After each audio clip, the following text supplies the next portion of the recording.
We now hear from Brenda.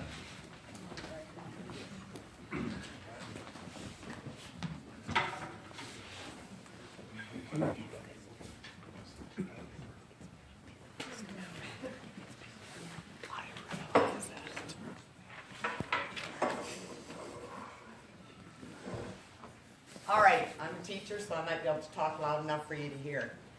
I'm going to show you the amount of water, salt water, icebergs, glaciers, fresh water on Earth. There it is, 70% of our Earth is water. Now, I'm going to show you how much fresh water is on Earth. Did I go too much? Yes, of course I did. Better put her back. Now, that's 3%. 3% of our water is fresh water on Earth. But all that water is not necessarily accessible because it is deep down in the ground or in icebergs or in glaciers.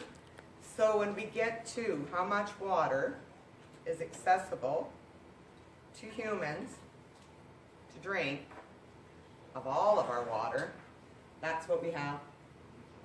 1%. Less than 1% actually that's accessible.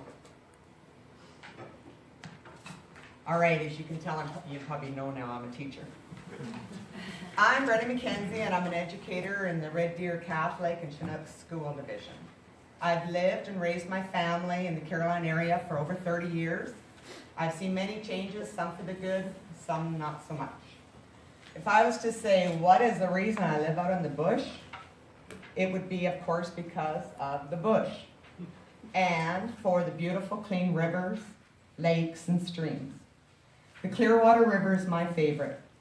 It is what I am connected with the most and where I go to reconnect. It is where my family fish, skip stones, laugh, and even have heart-to-heart chats. Living in the Caroline area seems to center around the Clearwater River. We always enjoyed listening to stories from my children's grandfather, Richard Browning, about his life along and sometimes in the river. It is where he and his ancestors homesteaded, and they, depended on the river to help to provide for their family, fishing, hunting, trapping, amongst other things. Pa Browning, who was one of the first guide and outfitters in the Clearwater area, knew every crook and cranny of the mighty Clearwater, right out to the headway waters in the park. He loved to share all of his great and often comical stories of living with the Clearwater River. His grandchildren have been also fortunate to be raised along that river. I have come to think of the Clearwater River much like a pretty lady. She can be as smooth as Tennessee whiskey in the later days of fall, but when spring comes and the snow melts in the mountains, filling her up with the cold water, she can turn into quite a wildcat. Early last summer, it came to my attention there was an oil company from Spain, Repsol, wanting these huge volumes of water from the Clearwater River. I had watched a global news story featuring Evanthea and immediately knew I had to find out more. I had absolutely no idea how much more I would find out. In the first conversation with Evanthea about the going-ons with the river, she peppered me with words that I would need to learn about. Procedures, associations, regulations, and well, much to my surprise, she even added in a few blue words. I knew the meaning of those words, and I also knew I was going to like this lady. The first thing I needed to learn about was fracking. I understand how dependent our society, maybe our entire world, have become on oil and gas. I have worked in several areas of the oil industry. It is present in all we do, and through all my travels, that is never more apparent than right here in Oil, Alberta. I needed to know why I could possibly be committing to the biggest fight of my life. There are over 400,000 wells drilled in Alberta. Most of them are conventional vertical wells. Incorporating hydraulic fracking in these vertical wells began in the 1950s and slowly grew in popularity over the next few decades.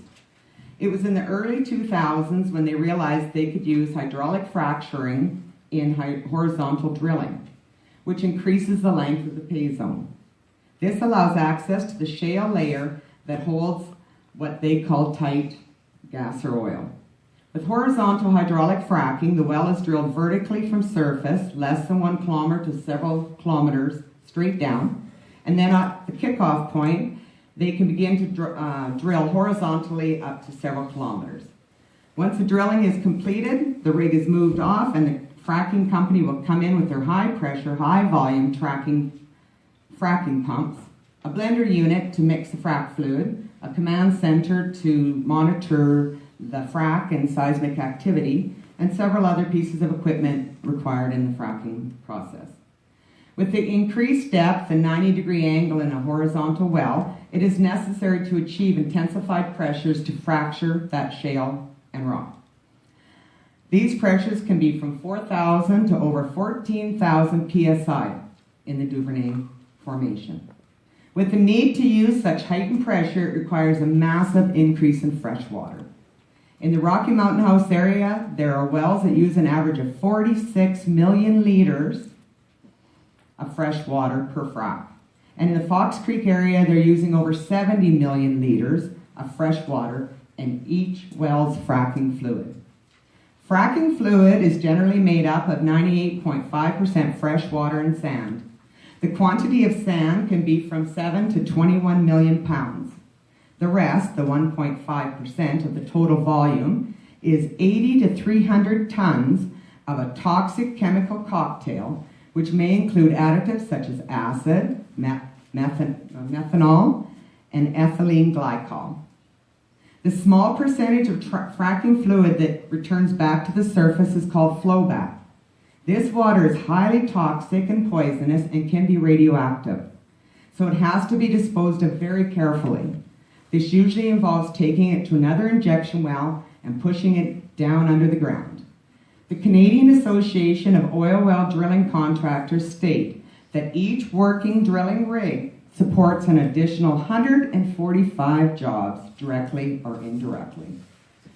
I believe from all I've researched, fracking can destroy drinking water supplies, pollute the air, contribute to the greenhouse gases, affect humans' health, and trigger earthquakes like the one in Sylvan Lake this week.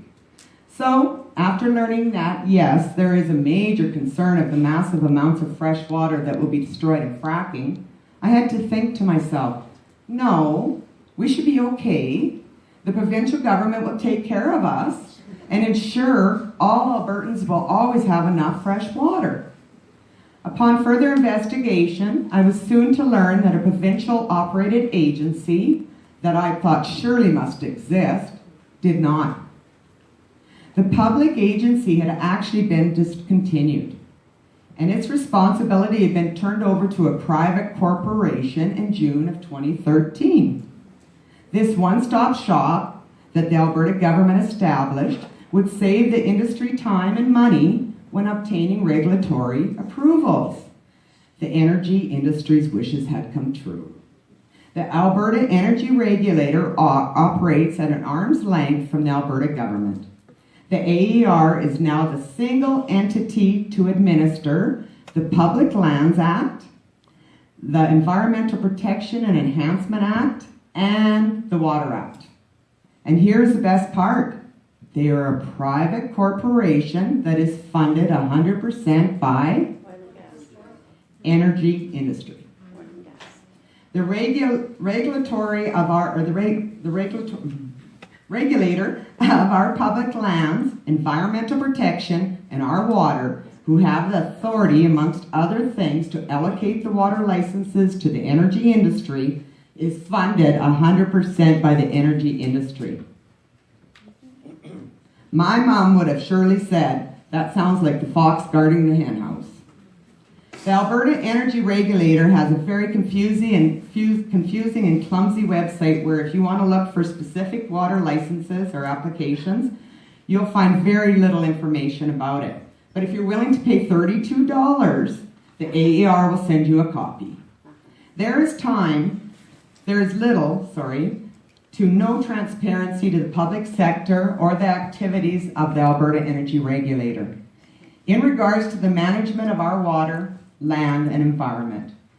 I was also soon to learn that Alberta Energy Regulator relies heavily on the energy industry to self-regulate.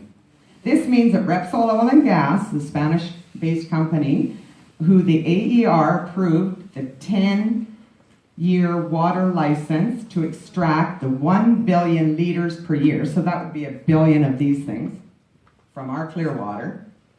For fracking, they supply and operate their own meter that records the quantity of water that they extract. When I asked an AER representative how often this is verified by them, they told me, well, we try to monitor it, but we are very short-staffed. All of this is very overwhelming and discouraging to me.